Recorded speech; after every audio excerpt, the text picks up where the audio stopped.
안녕하세요. 저는 결혼 이야기가 오고 가는 남자친구가 있는 20대 후반 여자입니다. 이곳에서 사연을 들으시는 분들은 나이대가 조금 있으시다고 들었습니다. 제가 나이가 너무 어려서 어떻게 해야 하는 것인지 잘 모르겠어서 이렇게 사연을 보내게 되었어요. 여러분들에게 제가 한 행동이 올바른 것인지 여쭤보고 싶거든요. 그럼 지금부터 제 이야기를 시작하겠습니다. 저는 7살 터울이 나는 남동생이 하나 있어요. 저와 제 남동생은 이혼 가정에서 자랐습니다. 동생은 아주 어렸을 때라 어머니에 대한 기억이 거의 없다시피 하지만 저는 달랐어요. 정확하게는 제가 10살이 되고 동생이 3살이 되던 해에 부모님이 이혼을 하셨습니다. 그래서 저는 어머니와 놀이동산을 간 것도 생일 파티를 한 것도 우리 가족끼리 근교지에 여행을 다녔던 것도 소풍을 나갔던 것도 함께 바다에 놀러가 연을 날렸던 그런 사소한 기억들까지 전부 다 기억이 나요. 아버지는 제 이야기를 들으시면 한 번씩 놀라시고는 합니다. 너 어떻게 그걸 다 기억하니? 하시면서 말이에요. 그 정도로 어머니에 대한 기억을 제가 생각보다 많이 하고 있습니다.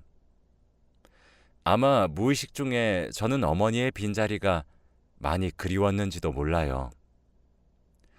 저희 아버지는 여자 문제도 돈 문제도 다른 폭력 이런 문제들 하나도 없으신 완벽한 아버지 상이십니다.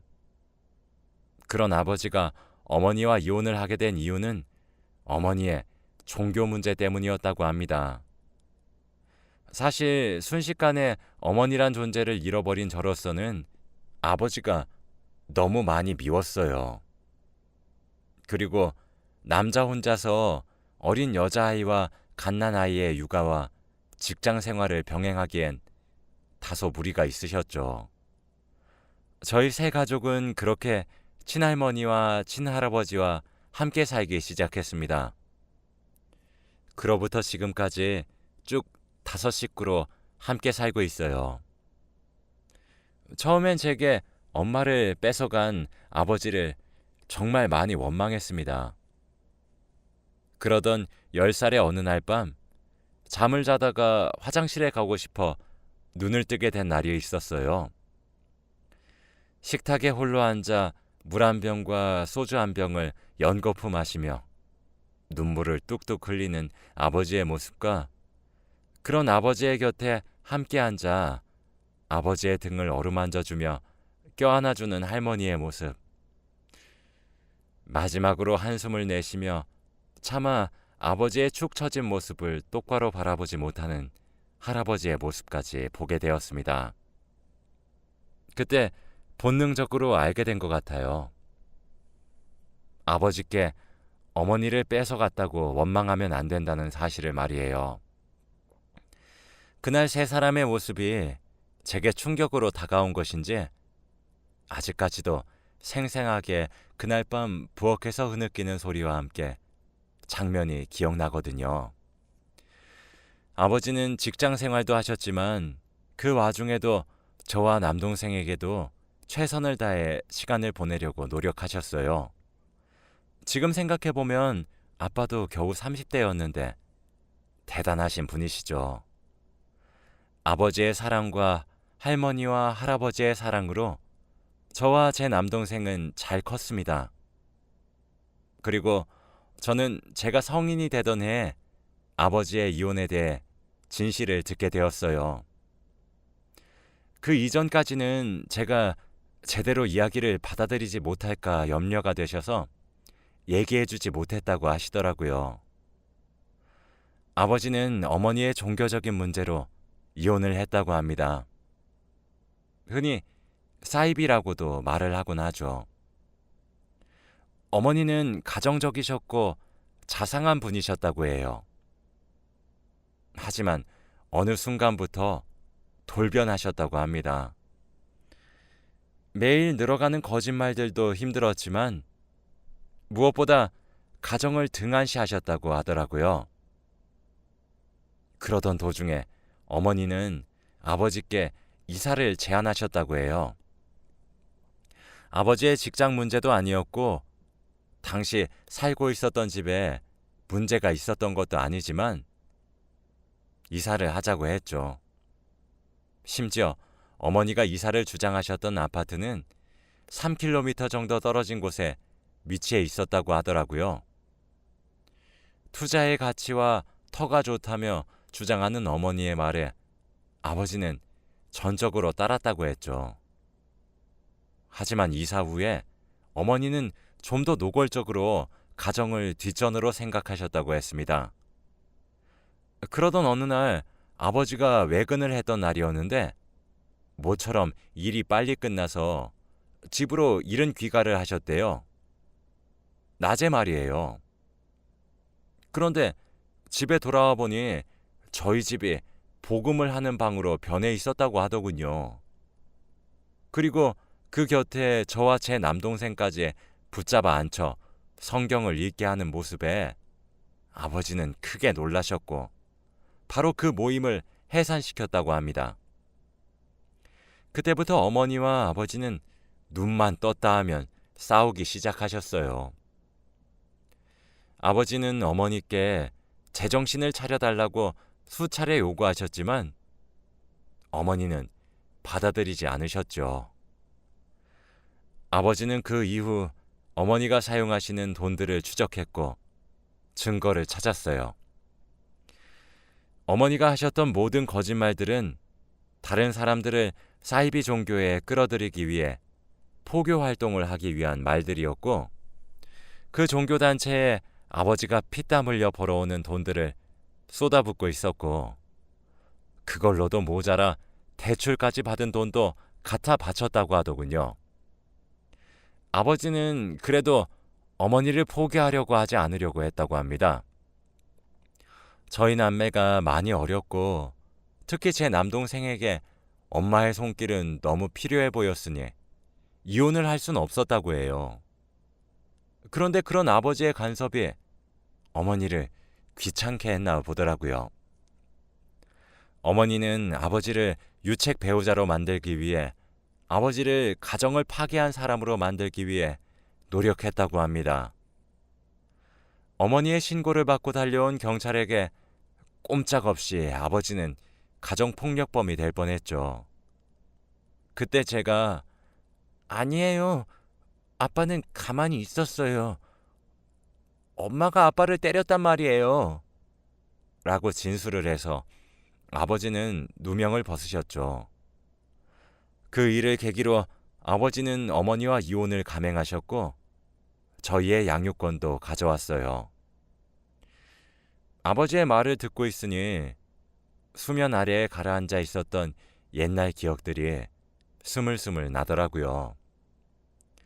저희 집에 경찰이 왔었던 것과 어머니가 항상 작은 책을 들고 다니며 중얼중얼 주문 외운 듯 하고 있었던 것. 그리고 그런 어머니께 놀아달라고 칭얼거리면 눈물이 쏙 빠지게 혼이 났던 그런 기억들 말이에요. 성년의 나이가 되고 나서야 아버지가 왜 그 늦은 밤중에 할머니와 할아버지 앞에서 눈물을 쏟아내게 되었는지 알게 되었습니다. 저는 그런 아버지가 안타까웠고 존경스러웠어요.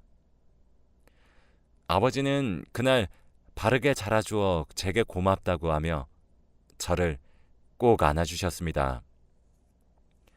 그게 벌써 6년도 더 된 일이에요. 아버지에게 모든 사실을 전해 듣고 난 뒤 종교에 미쳐 저희를 버린 엄마의 존재를 저는 부정했습니다.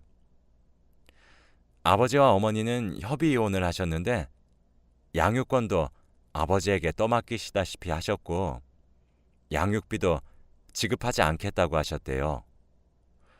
엄마의 빈자리가 많이 그리웠지만 그 정도로 뻔뻔한 사람이 제 엄마란 사실을 부정했습니다. 저는 현재 괜찮은 직장에서 또래에 비해 넉넉한 돈을 벌고 있어요. 제 남동생은 곧 고등학교 졸업을 앞두고 있는데 저보다 공부 머리가 있어서인진 몰라도 저보다 더 좋은 수도권의 한 4년제 대학교에 입학했습니다. 남동생은 엄마의 빈자리를 느끼기 전에 이렇기에 아버지가 말씀을 하실진 모르겠네요. 아버지는 아직도 직장 생활을 하고 계시고 저도 나름 괜찮게 벌이를 하고 있어서 엄청나게 여유롭진 않지만 저희를 키워주신 할머니와 할아버지를 모시면서 5식구끼리 서로 의지하며 살고 있습니다. 그런데 3달 전에 어머니라는 분께서 제게 연락을 해오셨어요. 어떻게 제 연락처를 알게 되신 건지, 제 직장을 어떻게 아시게 된 건지 아직 물어보지 못했으나 저희 남매가 보고 싶다며 연락을 해오셨더군요. 20년이 다 되어가는 세월 동안 어머니의 빈자리를 그리워했었던 적에 분명 전혀 없다고는 말을 못할 것 같습니다.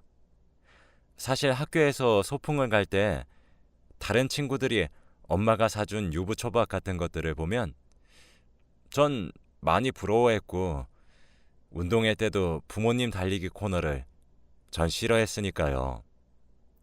그렇게 저희 남매와 아버지를 버리고 가놓고 이제 와서 보고 싶다고 제게 연락해온 분을 제가 엄마라 생각해야 하는 건지 저는 도무지 모르겠더군요. 제게 그러시더라고요. 동생과 함께 밥 한 끼 먹지 않겠냐고 말이에요. 그동안 많이 그리워했었다고 너무 보고 싶었다고 말씀을 하시면서 제 손을 부여잡고 눈물을 또룩또룩 흘리시는데 솔직히 저는 많이 가증스러웠습니다. 회사 안에 있는 카페에서 무작정 저를 기다리셨다 눈물을 흘리시니 쪽팔리기도 엄청 쪽팔렸어요. 전 입사 이후 제 사수인 남자친구와 줄곧 사내 연애를 해서 내년 또는 내후년에 결혼하자고 이야기가 오고 가고 있는데 그런 곳에 어머니는 무작정 찾아오신 거였거든요. 저희 남매를 버리실 때도 무작정 본인이 원한다는 이유로 버리셔놓고 다시 저희 남매를 찾을 때도 무작정 찾아오신 모습에 솔직히 많이 어이가 없었습니다. 그걸 넘어서서 어머니가 너무 뻔뻔하게 느껴졌습니다.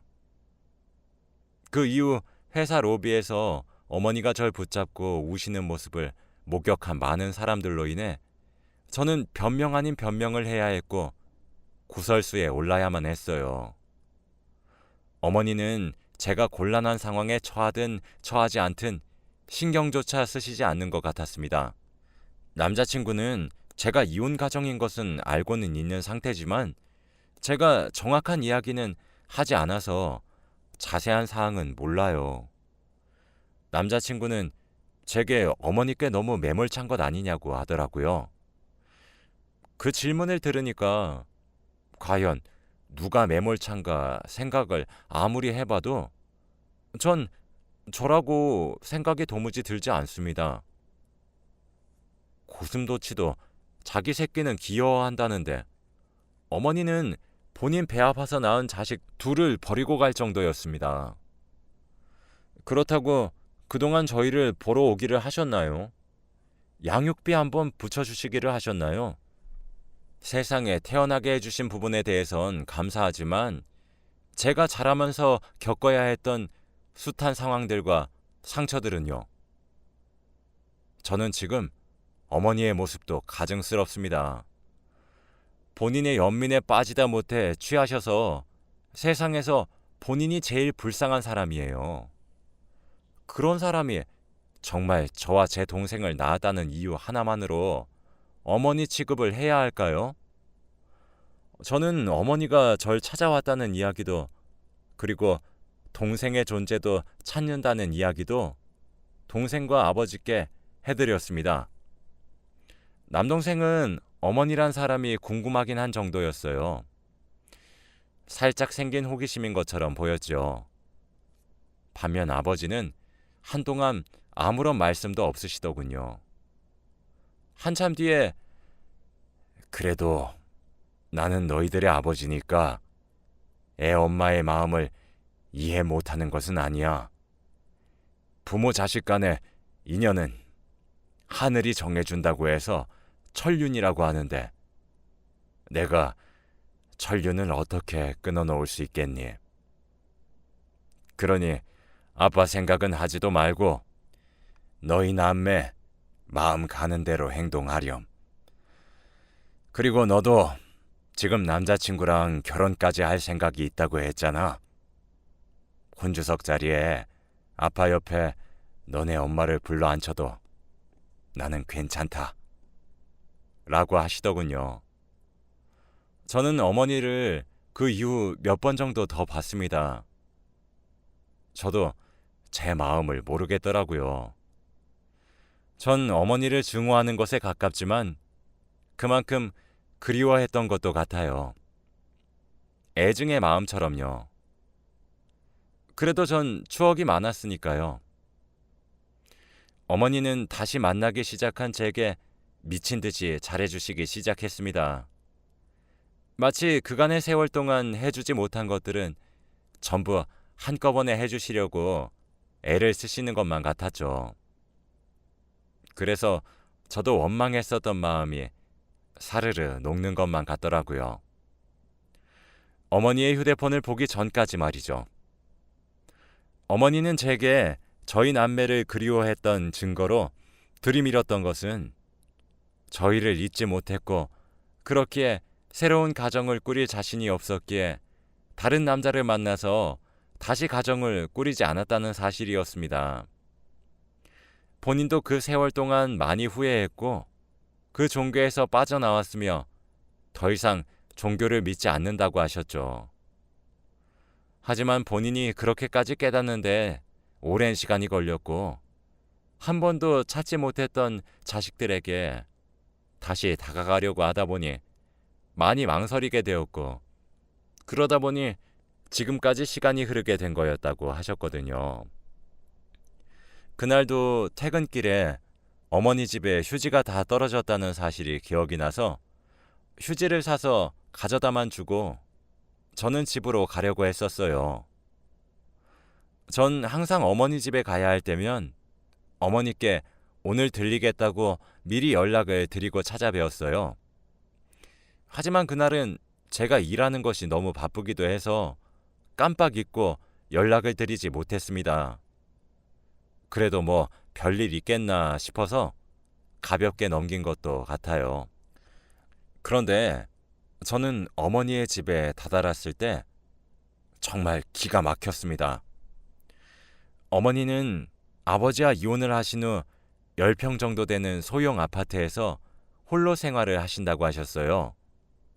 그런데 어머니네 집 현관문 너머로 성경을 외우는 소리가 들리고 있더라고요. 종교를 더 이상 믿지 않는다는 어머니네 집 안에서 말이에요. 전 문 앞에서 초인종을 눌러야 하는 건지 말아야 하는 건지 너무 당황스러웠습니다. 그런데 옆집에서 한 아저씨가 화를 내며 나오고 그 뒤를 아내로 보이시는 아주머니가 따라 나와 아저씨를 말리시더라고요. 아저씨는 어머니가 사시는 405호에 한 소리를 하고 오겠다고 성을 내시는 중이셨고 아주머니는 그런 아저씨를 말리며 괜히 엮였다 큰일 당하면 어쩌냐고 발을 동동 구르고 계셨어요. 저는 그 부부께 여쭙습니다. 자주 저러시나요? 라고요. 제게 돌아온 답은 기가 찼습니다. 매일 낮이며 밤이며 가리지 않고 저러는데 미칠 것만 같다고 하소연을 하셨거든요. 그러면서 저희 어머니를 여편네라고 칭하시면서 저 여편네 자식들이 불쌍하대요. 그 자식 중 하나인 제가 물어보고 있었단 사실은 꿈에도 모르셨겠죠. 전 그대로 발길을 돌려 집으로 돌아왔습니다. 그런데 곰곰이 생각해보니까 어머니가 굳이 그렇게 종교를 그만뒀다고 속이면서까지 제게 연락을 해야 했을까라는 사실이 좀 말이 안 맞다는 생각이 들더라고요. 전 그 주 주말 어머니께 둘이서 밖에서 외식을 하자며 월급을 탔으니 옷 한 벌 사주겠다고 약속을 잡았고 주말에 어머니를 만났습니다. 어머니는 기분이 좋아지셨는지 저와 먹는 저녁 자리에서 잘 드시지도 않던 소주를 시켜서 연거푸 마시기도 하셨죠. 어머니를 집에 데려다 드린 후 전 어머니가 잠드신 틈을 타서 어머니의 휴대폰을 열어보았습니다. 네, 저희 어머니는 정말 순수한 의도로 제게 접근하신 게 아니었어요. 사이비 종교를 여전히 믿고 계셨고 어머니 혼자서 버는 돈으로는 모자랐는데 이젠 그 돈들마저 떨어지고 나니 제가 생각이 나셨나 보더라고요. 이제 제가 돈을 벌 나이니까요. 소위 말해 자식 등쳐먹으려고 제게 연락을 한 것이었죠. 그리고 저로도 모자라 대학을 졸업하고 취업을 하게 될 제 남동생의 돈까지 노리고 있더군요. 딸이 자신의 꾀에 홀라당 넘어온 것 같다며 오늘 월급을 받은 기념으로 어머니께 옷을 해다 주겠다며 연락해 왔다며 아직 어려서 그런가 많이 순진하다는 어머니의 발언에 저는 그때가 돼서야 인정했습니다. 어머니는 쓰레기와도 같다는 사실을요. 전 어머니께 모든 사실을 알게 되었고 어머니의 휴대폰으로부터 그 자료들을 받아 저장해 두었으니 더 이상 내 눈에도 내 동생의 눈에도 더 나아가 우리 가족 모두의 눈에 띄지 말고 살라는 편지를 한 통 남기고 어머니와 연락을 끊었습니다. 저는 아버지와 동생에게도 모든 사실을 말해주며 찍어놓은 어머니의 휴대폰 속 대화들을 보여주었고 아버지는 격노하셨어요. 동생은 어이없어 하더군요. 그날 이후 어머니는 제게 미친 듯이 전화와 문자를 하기 시작했습니다. 어떻게든 연락을 한번 취해보겠다는 의지가 느껴진 정도였어요. 그걸로도 모자라 다시 회사에 찾아오려고 하시더군요. 회사 내 보안업체에 출입을 금해달라 요청도 했습니다. 아버지와 남동생은 제게 괜찮다며 오히려 위로를 해주고 있지만 제 마음은 그렇지 않은 것 같아요. 너무 서럽고 어떻게 부모란 인간이 자식에게 저렇게까지 뻔뻔하게 행동할 수 있는 건가 싶고 너무 분통이 터집니다. 아버지는 어머니를 보지 않고 사는 것이 가장 큰 복수라고 하는데 정말 그런 걸까요? 사실 그렇게 어머니의 이중적인 면모를 알게 된 이후로 시간이 많이 흘렀지만 전 상처를 많이 받게 된 것 같습니다. 아마 기대했던 어머니의 모습과 너무 많이 달라 더 큰 상처로 다가온 것 같아요. 아무리 과거에 잘못을 저질렀다고 하더라도 전 오랜 세월이 지나 어머니가 변했을 줄 알았는데 씁쓸함과 분함만 남아있네요. 저는 앞으로 어떻게 해야 할지 잘 모르겠어요. 지금 이 순간에도 어머니는 제게 문자로 모든 것이 오해라고 한 번이라도 자신의 말을 들어줄 순 없냐고 연락해오고 계세요. 전 아버지의 말대로 이제 더 이상은 보고 살지 않으려고 합니다. 이게 정말 맞는 방법인지 모르겠어요. 시간이 지나면 괜찮아지기를 바라는 마음뿐이에요. 제가 겪은 이 상처도 언젠가 웃으면서 이야기할 수 있는 날이 오겠죠. 제 이야기는 여기까지입니다. 긴 이야기 들어주셔서 감사합니다. 요즘처럼 불안하고 모두가 힘든 시기에 다들 힘내시길 바라고 좋은 일만 가득하시길 바래요. 다들 건강 조심하세요.